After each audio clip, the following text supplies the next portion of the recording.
for taking the time to be here. It's end of day, and I believe it's a long day for all of you guys. So definitely thank you so much for taking the time to be here. It's not a crowded room, so that's a nice thing in terms of if you have any questions, we can be a lot more interactive than me just being a talking head up here. So feel free to raise your hand, and we'll try to get as many questions answered as possible. But if it's a question that's a little bit less relevant for everybody per se, I might ask you to talk to me on a one-on-one basis. I might park that, for example, but I'll try to get as much covered as possible. And so real quick, just a real quick show of hands, and kind of want to understand what the demographics of what you guys are. Do you guys think of yourself as developers? Who do you think yourself developers? Right, you write code more so than writing PowerPoint or Word documents, for example. And then those of you that think of yourself as managers or architects, sounds great. And so we have a little bit mixed, but a little bit more on this side, which is what this talk is intended for, right? So I think for those of you guys who are developers, you might find this, you might fall asleep, but we'll see. I'll try to keep you guys as entertained as possible. So the topic, combining public and private clouds into useful hybrids. That's enough of buzzwords that we can throw on a talk title as much as we can. Yes, question? Sorry? Oh yeah, absolutely. All of the slides at TechEd will be available on the website. So public and private cloud. So cloud computing, as somebody had a question earlier, what does private cloud mean? And I think the basic premise is cloud computing itself is confusing already. We talk about public cloud, and there's so many different definitions and ways of looking at public clouds. Private cloud is even more confusing. IT pros look at private cloud one way. Developers look at private cloud one way. CIOs and CTOs, they look at them in a different way. And different vendors look at them a different way too, right? So there's just a whole massive confusion out there. What I'll try to do here is I'll go with the most general description first, what's most applicable universally, and we'll try to drill down to what exactly Microsoft means. Official messaging, and we'll try to get into as much detail as possible too. But depending on your questions, and we'll talk about things as according to your interest too. Whoops, that's not right. So next. Okay, so the focus of this session, we'll kind of drill down on that agenda, right? We'll go with cloud computing. We'll talk a little bit about the definition of cloud computing, just not repeating everything that everybody has said, but kind of give you the context or what's relevant to the aspects of cloud computing that's relevant to our talk here. So not just to spend a few time, and then a little bit of time, and then we'll drill down to what the Microsoft Cloud Platform means, how that's relevant to cloud computing, and eventually get into the architecture view of things of what does hybrid cloud mean? What are some of the scenarios that we're looking at today? What are some of the things that people are trying? And then we can talk about principles and practices and things that hopefully you can take home and use. So for example, we start right away. Some of you might have seen this already. This is probably the most widely used definition out there.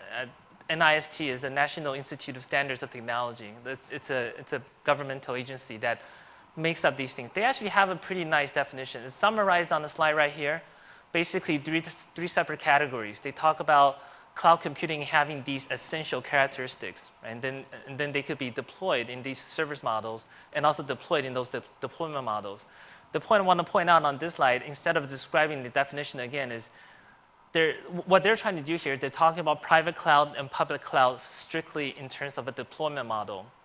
And what that means is all of the essential characteristics and the service models are both applicable to these deployment models, regardless how you use cloud computing, right? So we're talking about on-demand self-service or even software as a service or platform as a service. Regardless of those different characteristics and models, they can all be used in private or public cloud, right? So that's kind of what the NIST definition is trying to say. It's a very broad definition because it's nice because it covers basically what all the vendors are doing out there. Because VMware says one thing, Oracle says one thing, Microsoft says one thing. This definition kind of covers everybody's perspectives. From Microsoft perspective, of course, we think it's a little bit different than what they're saying right there. And I'll get into what exactly what we mean by that. So for example, let's start with the private cloud first. This is actually published on Microsoft's website. And I highlighted a few words that are especially differentiated between private cloud and public cloud. So private cloud, essentially, it's implementation of cloud services on resources that are dedicated to your organization, right? So some people think about maybe on-premises or my data center today is essentially a private cloud. I think the definition so far, or on a broader level, we're saying that it can be on-premises, but it doesn't have to be on-premises as well. Some people can be renting a data center from outsourced managed hosting providers. That's a little bit more aligned to just essentially somebody else's data center to host a rack of servers for you to use. It's not that different from having your own data center. You just rent the space as opposed to owning the space. So what we're saying is that still kind of applies to the private cloud model because it's resources that are dedicated to your organization, right? So that's kind of the one differentiating aspect. And the Microsoft solutions that participate in that space, as you can see at the bottom of the slide, it's basically the Windows Server Stack and then the Hyper-V and Windows Azure appliance. That's kind of what we're positioning as the private cloud solution from Microsoft. And so real quickly, on the public cloud side of things, right, then the differentiation part of it is that resources are shared between many customers. Right? So that's the number one aspect that's different between private and public cloud.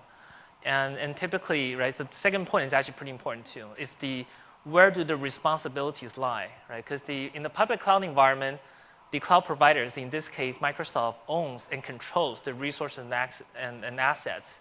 The definition of service, meaning that it's, for example, Windows Azure platform, as opposed to just winhost.com, for example, or GoDaddy.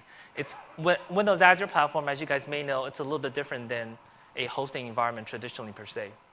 Right? And we own the costs and risks involved. But variations exist, right? So between different vendors. And Microsoft solution obviously covers a lot of different categories that we talked about on NIST definition. Office 365 is considered a software as a service offering in our cloud, in the public cloud. Dynamics CRM Online as well, it's a SaaS, software as a service offering.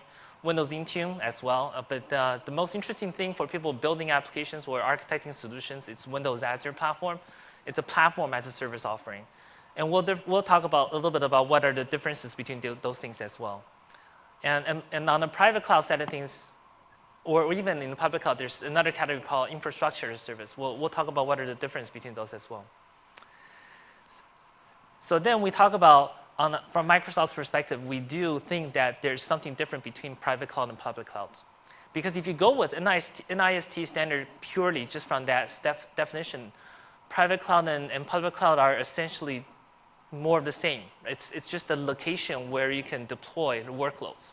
Whether it's somebody else's data center or is it your data center, whether it's rented or you own, right? You're just moving workloads everywhere. That's kind of what I mean by deployment model. You can deploy workloads regardless of location. But what we're saying is cloud computing, and especially when we look at public cloud and private cloud, has some very distinct differences that make it so that private cloud and public cloud are not just deployment models.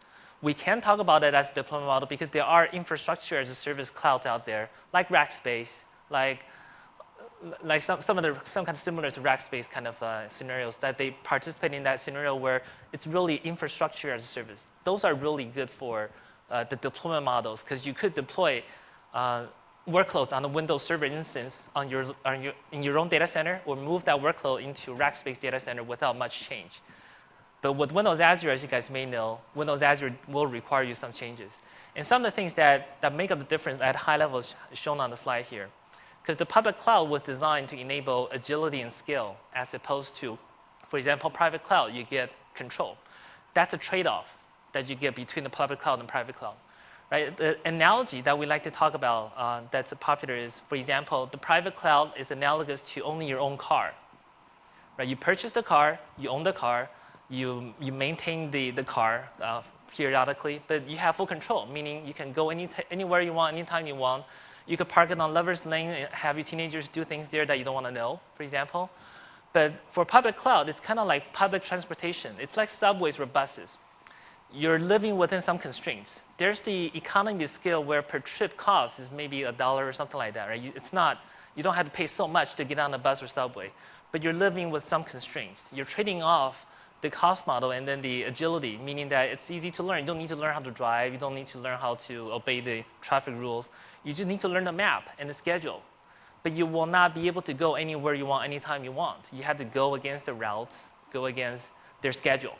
right? So there are limits and limitations in the public cloud environment, in the public transportation system, versus owning your own car. That's a very high-level analogy that we like to use, and actually addresses a lot of the distinctions between private cloud and public cloud that we like to talk about in this session. Because on the private cloud side of things, you get full control. You'll be able to leverage everything from a governance perspective, security, data compliance, PCI compliance, regulatory compliance. Those are things that are not easy to be done in public cloud environment. Right? We talk about the Microsoft's Global Foundation Services having certifications on ISO and IEC, but we haven't certified on PCI, I think, for example. Right? To get PCI compliance in the public cloud environment is actually a pretty difficult thing to do. Part of the reason why the technology stack, if you guys have time to pay attention to that, on the private cloud side of things, because you could purchase any server that you want and run the software stack, you have full control to basically the whole side of it. I think that actually, maybe the next slide. Yeah, here's a good slide to look at. For example, on the most right-hand side, you see traditional left-hand side, sorry, traditional IT. That's kind of the on-premises model where you own and operate and manage everything, right? The entire stack of the computing model. And that's kind of where you get the full control, because you purchase everything, you manage everything, you design everything from the ground up. You build everything and manage everything. So you have full control to do whatever you wanted to do. But as you move into the cloud, as you move into infrastructure as service or even different categories of services, you're dealing with raising levels of abstractions, right? Because infrastructure as service basically give you virtual machines that you can use in that environment. But the service provider has full control over what kind of hardware they use, what kind of networking they use, what kind of I/O they provide to each VM, so that each VM can have access to distributed storage services, for example. If you run a database on your own hardware, you could really fine-tune that I/O for a specific database workload, for example. But in the public cloud environment, it's a common policy that each VM only has this much bandwidth on the I/O, for example. Or even more so, if you look at Amazon or even Azure, Windows Azure today, there's a service called Windows Azure Drive, right, that basically maps distributed storage into each VM so that it looks like a mounted drive on the VM. Now that looks and feels like a SAN, traditionally speaking. Right? But what happens in the public cloud environment, it's not a SAN technology. It's actually HTTP web services underneath covers. Right? So when you deploy a workload, for example, when you deploy or install the database into a public cloud environment like that, and you assume that you're going to get enough I/O to support that database, you're not. You won't. Right? You will not be able to tune it. You will not be able to configure it to your needs, per se. You have to live by the constraints as defined for that public cloud environment. And that's exactly some of the issues that we saw a couple of weeks ago with Amazon. And I think Azure team is learning from that and trying to work with these things. But still, from the ground up, the public cloud environment is a very different environment. We talk about on the Windows Azure side of things, we use homogeneous hardware, meaning that every single hardware server is exactly built to the same spec. The largest being 8 CPUs, and we just run our virtualization stack on top of that. Right? In your own environment, you could have a 16-way, 32-way machine with a lot of RAM, for example, to run a specific software stack. But in the public cloud environment, you don't. You have to live in that environment. So that results in a lot of differences between the environments. And thus, you really have to design your solutions to work in the public cloud environment, as opposed to just thinking that I can forklift a workload or a software, packaged software from my Windows server in my data center today and expect that to run exactly the same in Windows Azure. It won't. 90% of chances it will, but then there are a lot of assumptions that are fundamentally different in the infrastructure level for a public cloud environment. And thus, these differences in the models. And these differences result in trade-offs that we have to think about when we architect. What does it mean for hybrid? How do I piece together a private cloud and public cloud solution to make it meaningful? And that's what we'll get into right now. But first of all, let's talk a little bit more on what does Microsoft mean as platform as a service for Windows Azure. And this is one thing that I think is confusing to a lot of people too, because there are Microsoft people that talk about platform as a service just being web roles and worker roles or VM roles inside of Windows Azure platform, because they work on a little bit higher abstraction level than just giving you a Windows Server OS to deal with. And thus, that's platform as a service. what we're trying to say here is platform as a service is more than that. It's really the whole collection of services within Windows Azure platform that make up the platform. Because, for example, as you can see the categories up here, it's not just compute. But if you could run SQL Azure, if you could use SQL Azure as a database, you don't need to install and deploy your own database. If you could use Windows Azure Storage, you don't need to figure out how to implement petabytes of storage in the cloud environment. You don't need to do anything, you just use it. That's where the value of Windows Azure platform is you could run code that drives SQL Azure and Windows Azure Storage, for example, that are already there for you. So for example, this all-up view is the platform as a service view. We have networking, Windows Azure Connect that kind of does the VPN thing between the public cloud environment, Windows Azure, and your on-premises cloud. We have a lot of different storage options. I'll just go through this real quickly. So it's not a Windows Azure platform introduction. But different storage options, right? These are all things that you can use, whether people want to use NoSQL or tabular storage, right?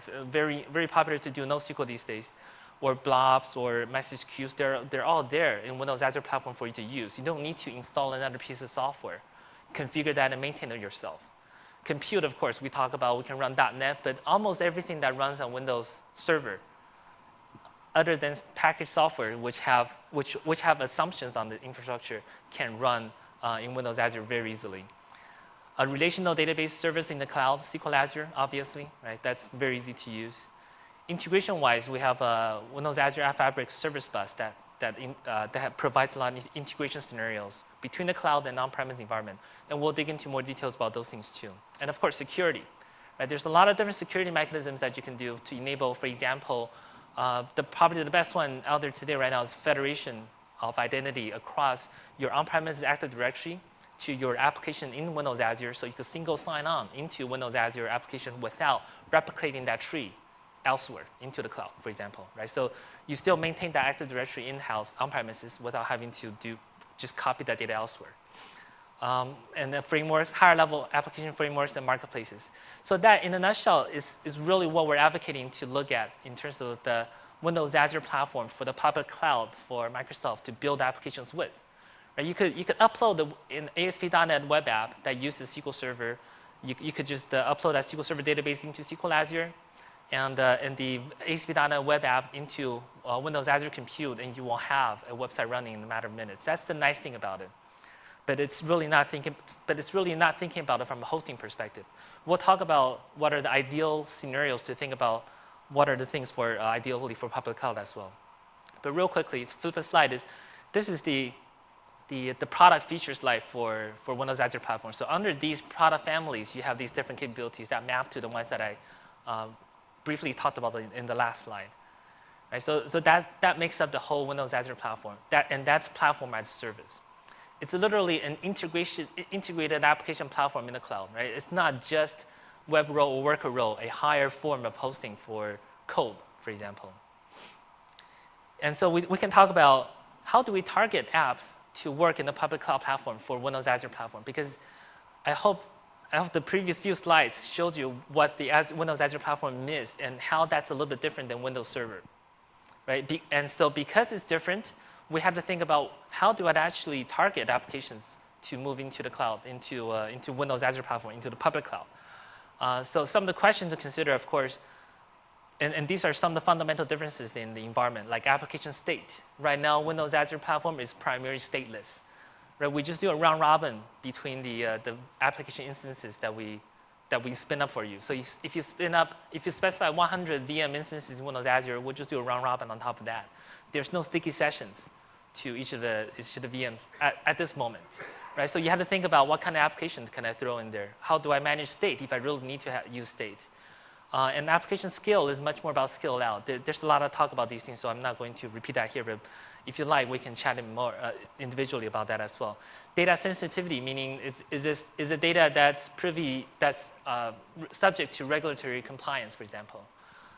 Can I put that in the public cloud, or should I put it in the private cloud? And finding out some way to bridge that, for example. Connectivity needs. There's always latencies in the cloud, right? Between Windows Azure platform and other clouds or private cloud and your own data center, what's in the middle is VPN. It's internet traffic. It's public internet. your traffic will go through a lot of hops to get to Windows Azure platform. So some people talk about, oh, can I host my ASP.NET web app in Windows Azure platform, but access my SQL Server database on-prem because I have PCI compliant data? Sure, technically that will work. We actually have a lot of technologies to support that scenario, but from a performance perspective, it's probably not going to work very well, especially if the application is very chatty. Right? So there's a little bit of application profiling that you need to do to figure out what are the ideal applications to run in the public cloud, and also how do you provision the data that it needs to use. You could think about whether it comes back on premise to use it if it's not chatty, or you could replicate the database into the cloud, which is why we have SQL Azure Data Sync, for example, to ease that effort about replicating data into the cloud and back and forth. Right? So there are a lot of different concerns that you need to think about. Latency, obviously, is a very big one between components. In the cloud, or in an on-premise environment in your own cloud, you're able to configure and build a network to your liking as well. You can build all kinds of networking. Make sure you have maybe just an optical link between two machines. It may not even go out to the router, for example.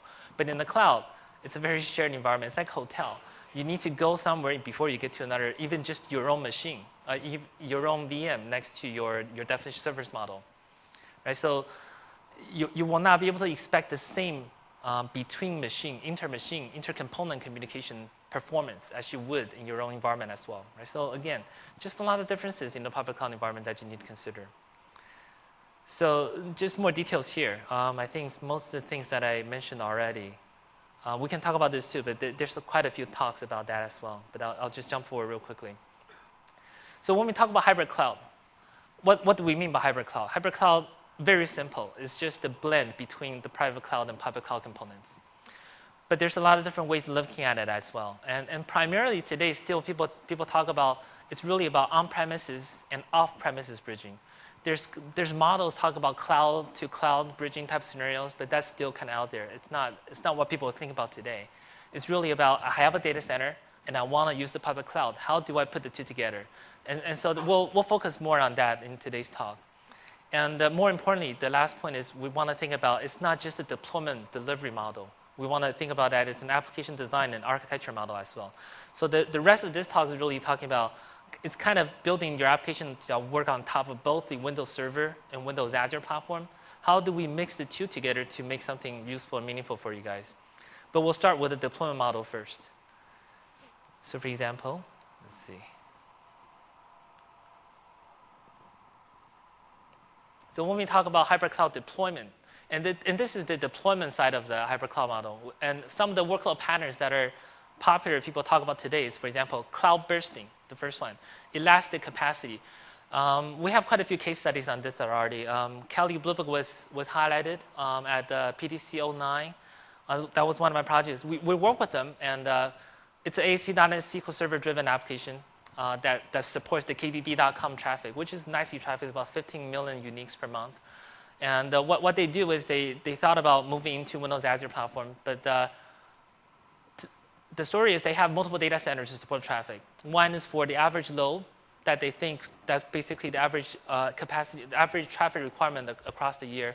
And then they use the failover data center to handle any excess traffic that might come around. So for example, like Cache for Clunkers program, 2009, sent a lot more traffic to the website, and they had to use the failover data center in order to handle that much traffic. So then they ported the application into Windows Azure. And then the lesson they learned from that is they decided to retire that failover data center and use Windows Azure platform as the failover data center, which is a nice story because that's basically what it means is your own data center still handles the average load, but if there's a spike in traffic, you can let the cloud handle it. Right? So that's kind of the cloud burst model where a lot of people talk about today.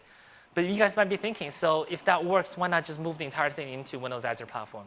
Why not just all in the cloud? Well, as you may know, Windows Azure platform is not the cheapest one around, right? From a cost model perspective. There's a balance point between amount of servers that you own and manage and the life cycle that you retire them. It still might be cheaper to maintain some servers yourself, but use the cloud for bursting, for example, which is why that's a really relevant model. But it's really different for each scenario where that balance point lies.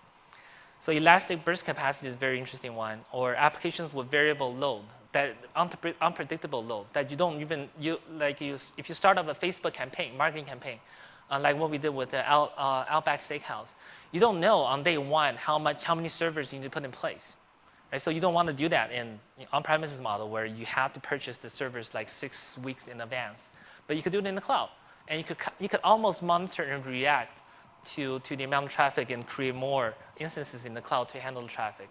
So the elastic and burst capacity is very interesting for people that look at the cloud as an additional place to deploy workloads. Or temporary applications. People talk about dev or QA or testing instances of servers that you can use, because you only use it for a couple of hours or a couple of weeks. You don't need to put a server in your data center to do that. You could just use the cloud for that. Or like I mentioned, marketing apps that only live for a couple of weeks, for example. You don't need to build physical capacity into your data center to handle these things. Or more interestingly, right? So those are actually the most common scenarios being discussed out there. And the next slide, I'll talk about this. I don't know if you guys read Information Week this week. Zynga's hybrid cloud model is on the cover of Information Week, I think dated just yesterday.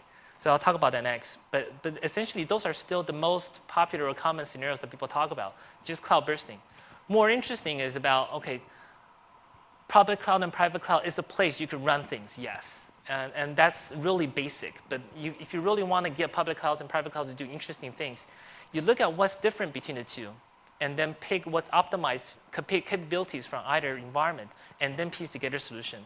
So then we can start drilling down on some more interesting scenarios. For example, the next one is cloud-based DMZ or perimeter zone. Right? We talk about that. As opposed to moving your entire data center into the cloud, maybe just move your DMZ into the cloud. Right? That's a good point, because for a lot of larger companies, the DMZ is already a sanitized data zone. What the data that you place in the DMZ is already sanitized. It's not PCI compliant. It's not required for regulatory compliance. And it's typically intended for external people to use. Or like, for example, maybe you want to roll out a new iPad or iPhone app, but you don't know how many users. You don't want to build that into your physical infrastructure in the DMZ in your own data center. Just use the cloud. Right? So the cloud is really good for elastic capacity to run things, for agility, because you can spin up instances really fast. So DMZ is really perfect. Right? You don't, and that's kind of nice thing, because you could go back to maintaining your own data center so that it's really good just for supporting your internal business processes. Right? We'll talk a little bit more about that as well. The high performance compute as well, like the Windows Server HPC workloads. We can run HPC in Windows Server on-prem, or we can launch Azure nodes as additional instances to compute those jobs. And of course, backup and storage, disaster recovery are all very popular things that people talk about today when they think about, I have on-premises workloads and I want to use the public cloud to run them. Again, so this is good enough. It's what people talk about today, but it's still really just the hosting and deployment side of it. But I think more advanced topics are really about how to actually architect a solution that spans both public and private clouds, and leverage the best of both worlds, as opposed to just thinking about hosting. Right? So it's another layer of consideration above, as opposed to infrastructure. This is more about development. So we'll get into that as the next major topic. For now, I'll dig into 3 more scenarios on this one right here. So for example, I mentioned earlier, we talk about Zynga. This is actually on Information Week this week.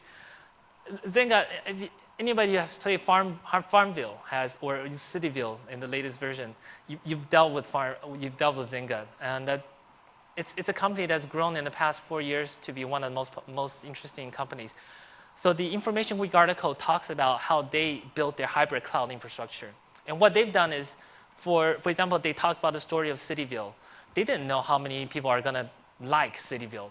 So at first, they launched Cityville in the Amazon EC2. So this is not an Azure story. But they launched Cityville in the Amazon EC2 because they don't know how much capacity they need to put there.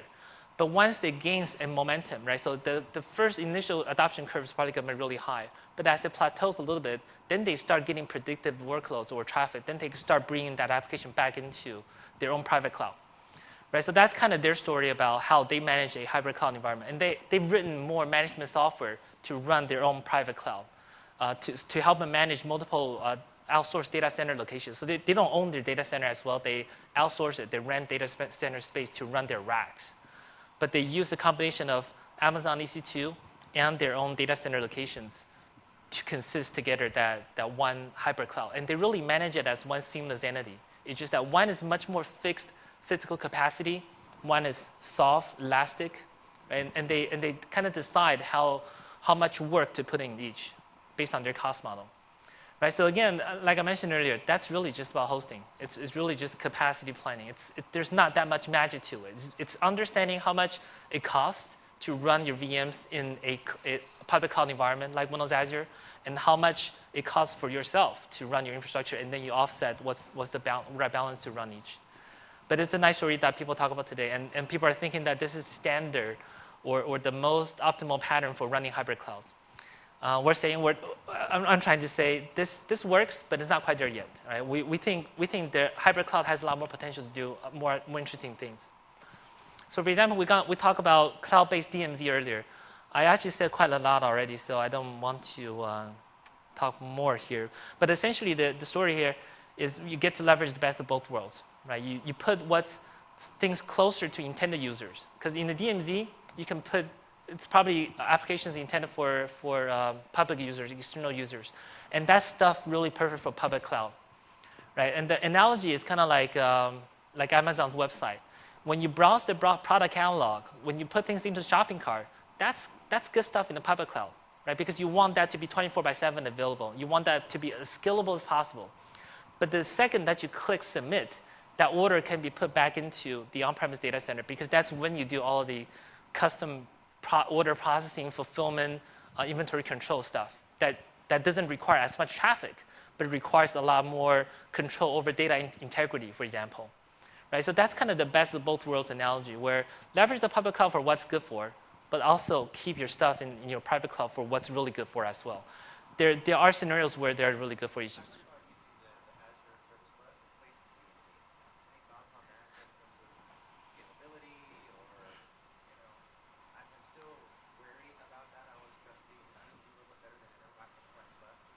Absolutely. So the question is, he's heard that some people talk about using Fabric Service Bus as the new DMZ.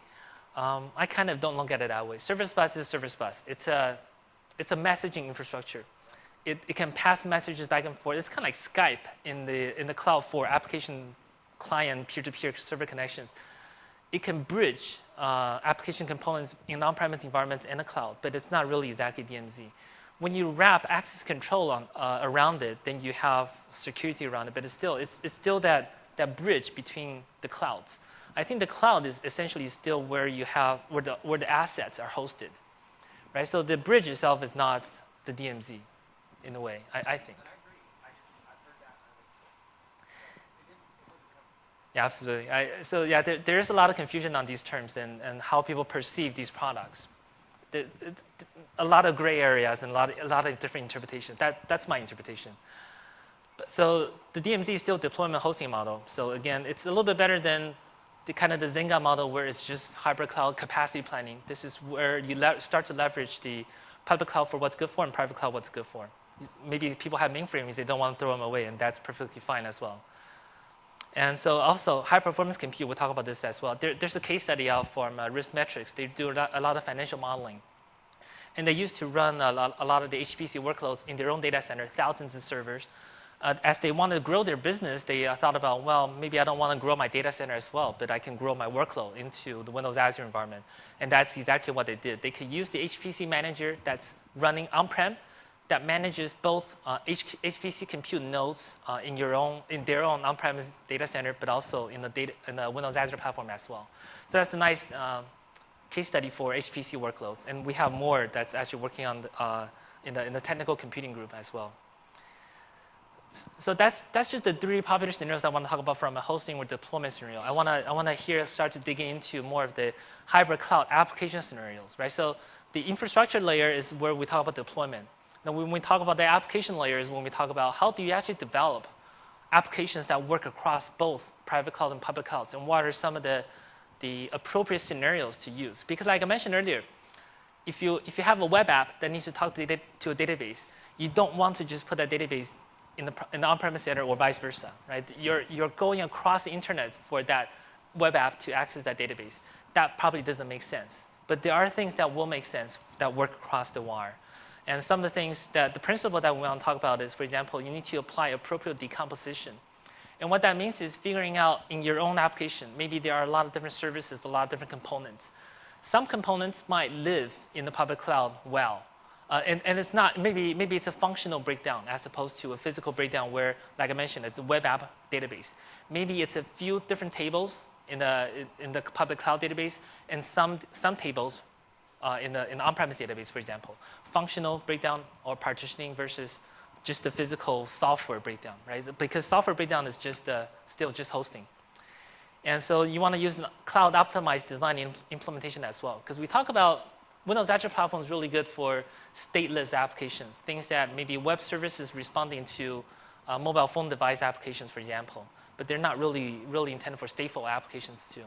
And they use a different storage behind the scenes. You could use SQL Azure, which is very analogous to SQL Server. But if you use storage, it's not exactly a file-based storage, right? And even if you use file-based storage, they're using Windows Azure Drive.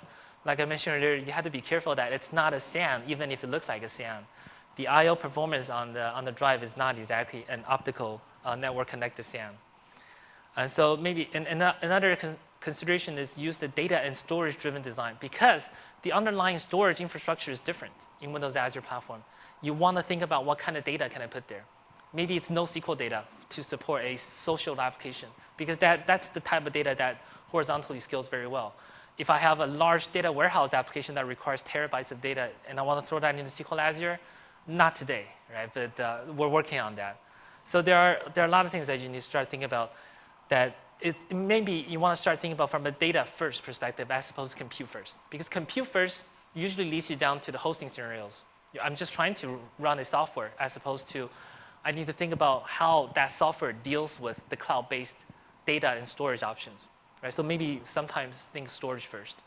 And of course, account for environmental constraints. We talk about network latencies, data locality, stuff like that.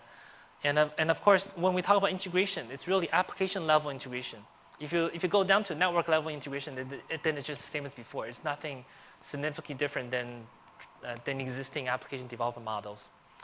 And of course, last one is, like I mentioned, it's dependent on application profile. Some applications are very chatty with this database. Some applications are not. Then it changes the equation. So there's no good generic guidance here. It's really just goes back to traditional best practices on application integration, where you have distributed computing best practices, essentially. So we can talk about some of the application patterns that we think are relevant in this space. Hybrid enterprise application, and I'll show you guys some examples.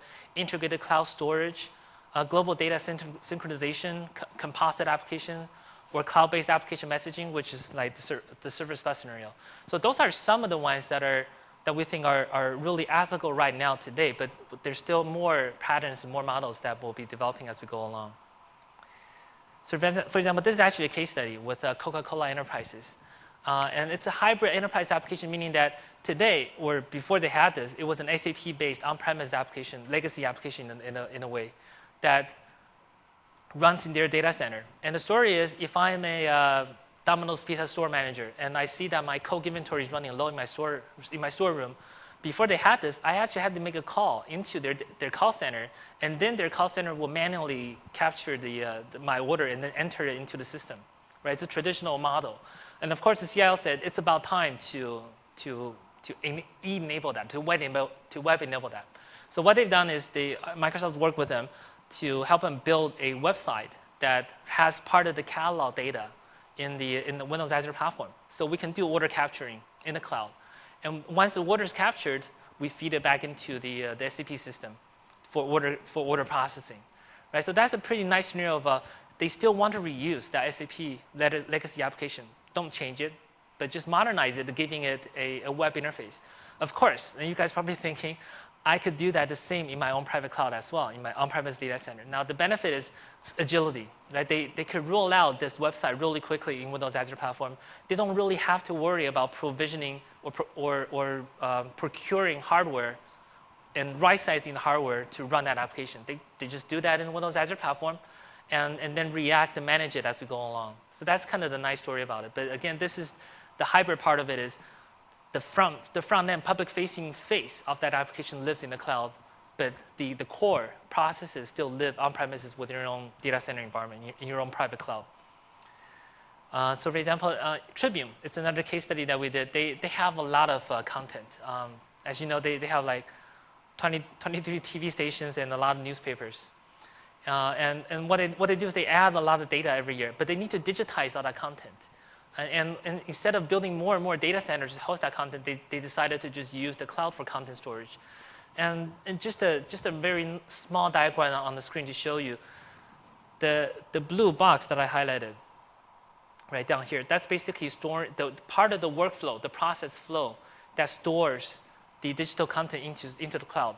Everything else, the rest of the workflow process still works on premises in your own data center. It's just that one step of storing something is stored in the cloud. But it still indexes it.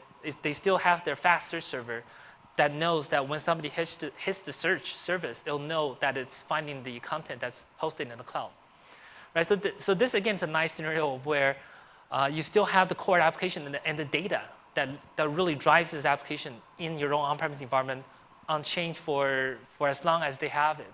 But the storage itself, because you don't know how much storage you want, and for them, the storage grows very fast. They put that in the public cloud environment and integrate that into part of the process. And there's some other scenarios as well. Like for a couple of years already, a lot of websites run their own websites. Maybe it's PHP or LAMP, run their own websites in their own data centers, but they put the static content on Amazon S3, for example. Right? That's another scenario of where you'd really leverage the cloud for what's really good for, because the cloud can get storage really good. You could put petabytes of files into the cloud storage without really having to worry about the underlying storage implementation of that service. Let the cloud vendor handle that. You just worry about what you want to worry about, which is your application. Right? So that's another nice scenario today that we're seeing. Some people are thinking about what are some of the things I can pull out of my application and put it in the cloud. And this is another case study with Linkshare. Linkshare, they're kind of an online advertising company, so they basically share links. And but they're launching a global e-commerce platform for Rakuten. I don't know if you guys know Rakuten. They're almost like the Amazon equivalent in Japan. Really big website, actually. They do a lot of business. And they're trying to expand their business worldwide. But Linkshare is part of their business to help them monetize advertising that they put on websites in Europe and Asia and in the US, for example. So Linkshare has an application that has to work on a global basis, where a publisher might be publishing an ad into the network, and the network needs to distribute that ad elsewhere and then track clicks on that ad globally. So they turn to Windows Azure platform to build that application. But as you guys know, data latency integrity across even the global data center deployments across Windows Azure is still not easy. Right? There's still latencies involved, especially if you have databases in Europe and in the US. It's hard to resolve the conflicts if somebody does the same commit on those two.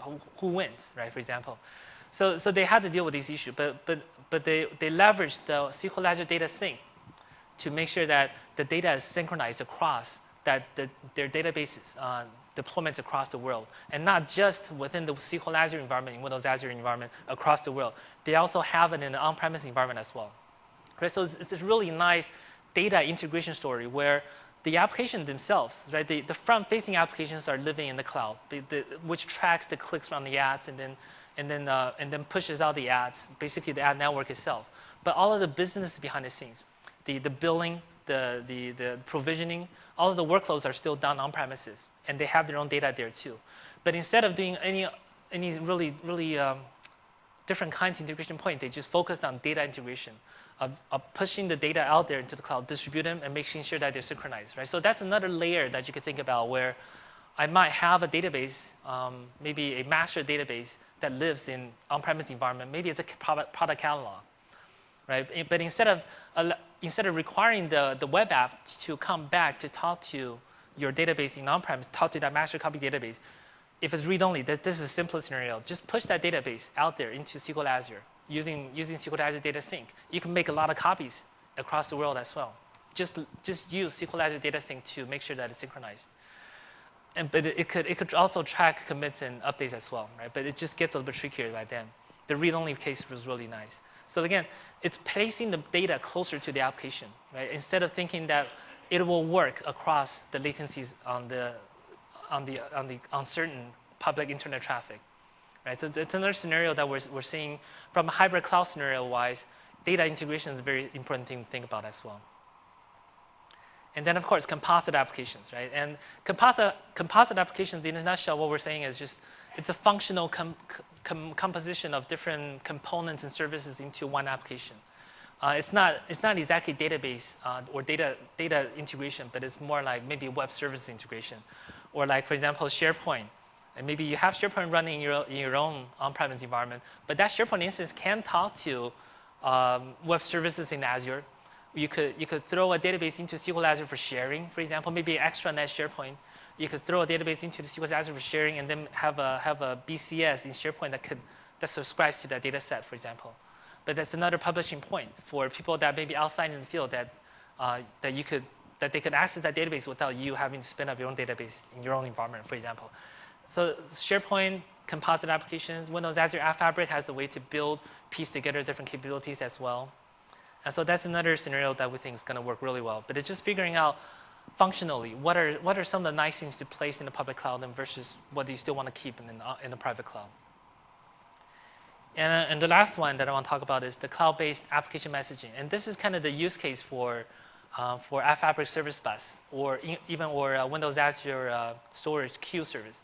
We have some scenarios where it's almost the traditional way of somebody building a queue-based architecture when you have MQ series back then to do asynchronous messaging between application layers and components. Now, we used to run that entirely inside of one data center before. But now with cloud-based queues, we can use the cloud queue to distribute between components that are either living in the cloud or on-premises. We have a customer that has a bunch of services, like document conversion services. They have a bunch of application servers that run on-prem, but they all subscribe to these queues in the cloud. And another incoming service that just puts messages into the queue. And so what they do is they end up doing is they basically allocate something like 12 servers on-prem to handle what they think the average workload from those queues. But they also have another 20 or so VMs in Windows Azure platform as elastic capacity to also process queues. But all of them talk to the same queue. And then there's the application clients submit events into the queue too, right? So it's a queue-oriented integration method, but it allows you to put application assets, whether it's in the public cloud environment or still in your environment, right? So it's leveraging the queue that's out there as opposed to leveraging your own MQ series in your own data center, for example. It's a little bit different spin on that queue-based architecture, but we think actually that actually has a lot of merit, not just within the application, especially as we move into B2B scenarios. When you think about how do I talk to another application in a different company, in a different domain, the cloud-based queues or service bus is actually really intended for that scenario. It's not just for inter-application communication, but it's also cross-organizations. Because when we talk about identity federation, let's say we can federate identity from company A and then company B to service bus, they can talk to each other right away. They don't need to do any point-to-point integration themselves. And that's really nice from a B2B integration perspective because security authentication in the B2B space is just traditionally very difficult to do. So when we talk about cloud integration, right, it's really, when we talk about cloud or hybrid cloud application development, the consideration really is just integration. Integrating between assets, between the public cloud and the private cloud. And there are a lot of options that we can use today. And I talked through most of them, I think, on the Windows Azure platform already. The App Fabric stuff, the security stuff on the security layer. But you want to look at it from a layer perspective, right? Because you can mix and match capabilities from different layers to do different things. You could still go down to the networking level using Azure Connect as a kind of the VPN solution to do primary network level integration. That still works. But as you move up the stack, you can start doing storage integration or application level integration, right? Just that different trade-offs and different considerations, different architecture principles that kind of apply to each layer. But you could think about it as a whole, as opposed to, again, right, it's not just about hosting things in different cloud environments. It's about how do you piece them together to make something meaningful. And I think that's really what we're trying to talk about here is this is the part that most people don't talk about when they talk about private or hybrid clouds yet. It's how do I actually make it meaningful as opposed to just hosting. It's not just capacity planning. So quickly, and as a summary, right? So we talk about two different models of looking at hybrid clouds, right? One is kind of the infrastructure approach. It's really just about deployment. It's about capacity planning, much more about cost allocations. That still works, right? I'm not dismissing the validity of that model. It works really well, but there's more to it. And if you start looking at the cloud environments as places to build applications with, then you could figure out much more innovative and interesting things to do, and much more appropriate things to do too. It's not just how do I squeeze the database into SQL Azure, right? I have to partition it if it's larger than bucket sizes today, or depend on what's coming up in the SQL Azure Federation. And it's probably still not going to work the same as if you have a large SQL Server cluster. It's probably still not going to work the same. So differences still will exist. So we talk about hybrid cloud applications. It's a different kind of application architecture. Like there are a lot of, we actually have a lot of talks on that as well. How do you actually build an application that's ideally suited for Windows Azure platform? You kind of need to think about that as well. But it aligns better from a platform as a service story, where I started this talk with is you really want to look at the Windows Azure platform as a whole.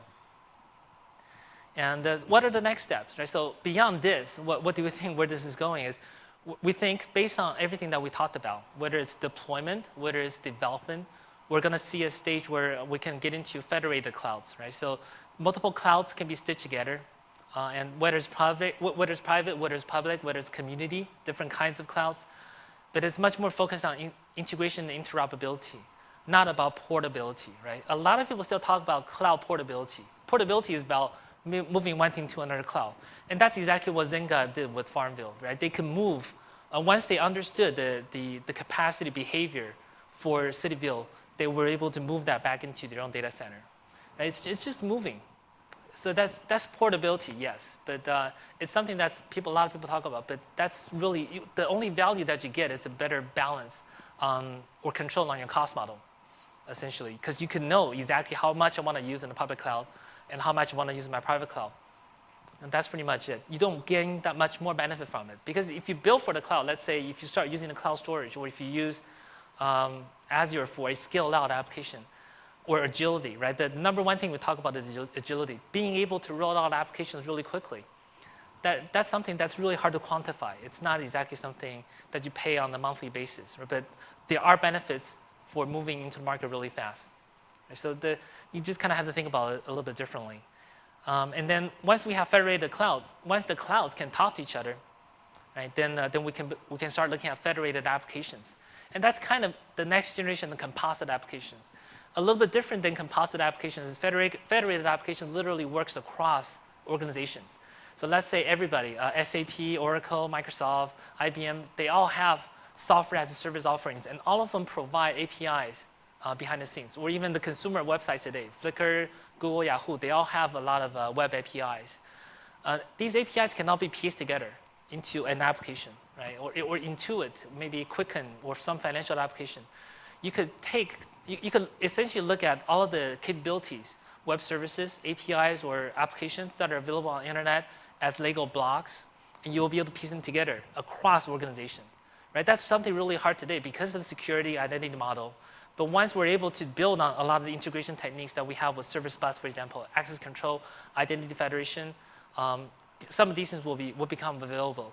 And I think what we're thinking is this will usher in a new era of application development, right? Because it's not about outsourcing, but if you have a capability, you can literally go onto the web and figure out, which is why I think we have a marketplace eventually, is you can go to the marketplace and discover, I have a particular need for my application. Do I write that myself, or do I purchase a packaged software and install in my software, or I just go to that web service and integrate that via the kind of the federation model.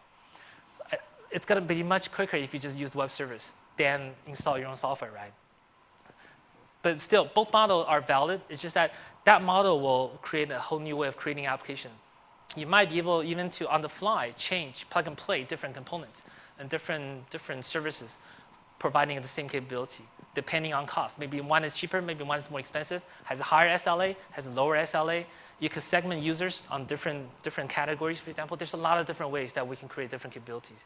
So we think that the next step, next generation in terms of cloud computing and on-premise environment and merged together is going to be kind of this view of it's going to be a cloud ecosystem. Just the whole ecosystem of services running in the cloud, whether it's private, whether it's public, it doesn't really matter. At that point, we should be able to piece them together in any way possible that makes sense for your application and use them that way. So we think that's going to come in the future.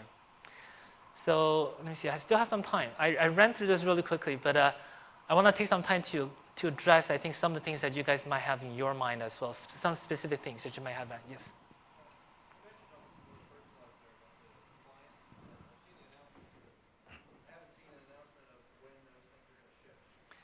If the question is about Windows Azure Appliance, and there's been announcements for it, but we don't know. Yeah, we don't know when it's going to ship to.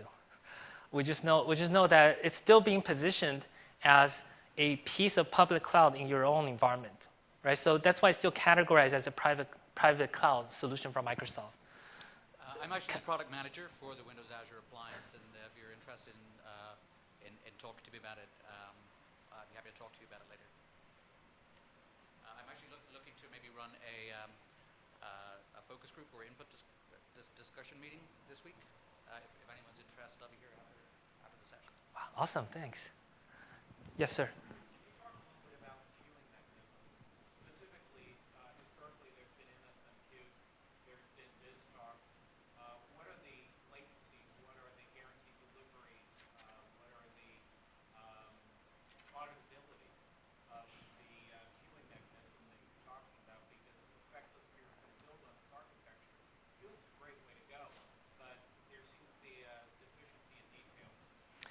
So the question is about the queuing capabilities that I just mentioned in the cloud as compared to, for example, MSMQ and BizTalk.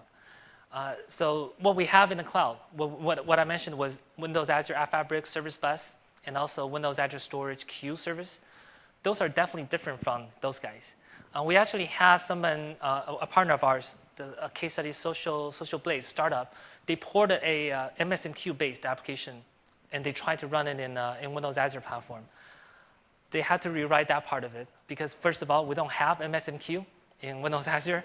And they had to figure out, okay, do I use Service Bus or do I use Windows Azure Queue? There's a transaction cost associated with Windows Azure Queue.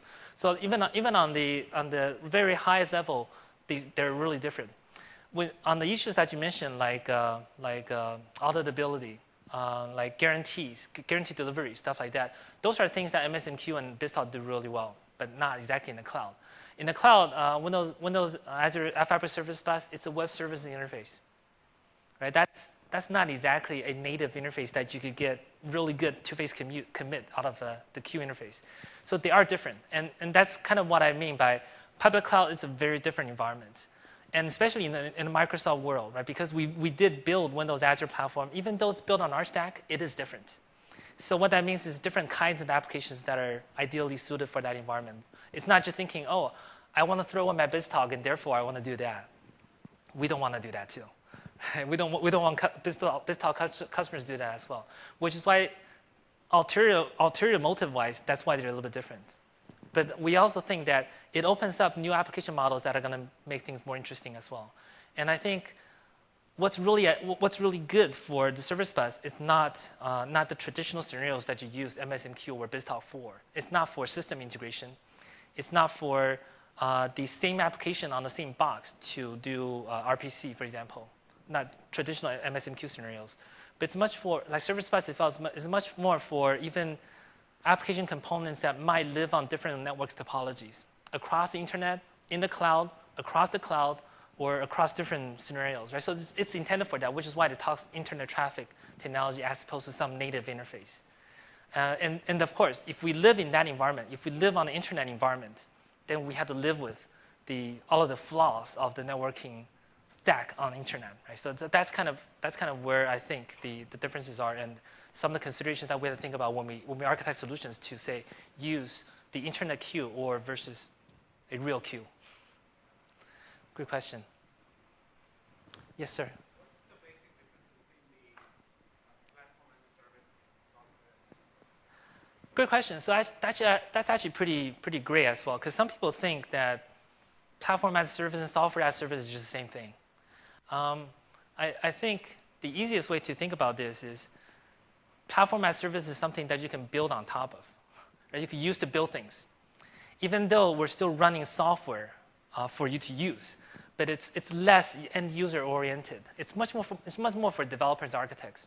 Software as service is Gmail, Hotmail, it's Bing. It's something that an end user just use directly. You don't have to write any code. You don't have to build it, right? So that's, in a nutshell, where I think categorically we can see how that's different. But some people still think, like, for example, if I were Oracle and I host WebLogic in a data center somewhere in Amazon, and maybe I put a service around it, or VMware, everybody's doing different things, I can call that a platform as a service as well. Or I can call that software as a service as well, right? Because I'm providing that software to run for you to use. So a lot of people have a lot of different interpretations. From Microsoft's perspective, software as service is what you use directly, like Bing, like Hotmail, like on our online properties. Platform as service is Windows Azure platform. Any other questions? Yes, sir. Question on the SAP example. SAP has their own portal. Why did they select Azure as their web portal technology versus the native SAP portal? My apologies. So that was a Coca-Cola Enterprise. Right, Coca-Cola. Why did they select the Microsoft Azure platform for web exposure to the SAP versus the native ones that would come with SAP to do the same thing? That's a good question. So the question is, if I were Coca-Cola, I can choose between reusing the SAP portal product to build that web interface. Why did I go the Windows Azure route? I don't know the exact reason because I wasn't part of the team. I just kind of know the work that they did. I'm guessing, this is purely guessing, that we were there to work with them, for one thing. It's always our model. It's that our teams are there working with them. And the CIOs wanted to try something different. And, but the benefit is there from an agility perspective because you could spin up a website in Windows Azure platform really easily. And I think they want to prove that out. It might have started out just as a proof of concept. And they say, well, that's actually a really good idea. Let's just do it. Maybe. That's purely my guessing. We had to go find the guys who worked on the project to really know about that. Any other questions?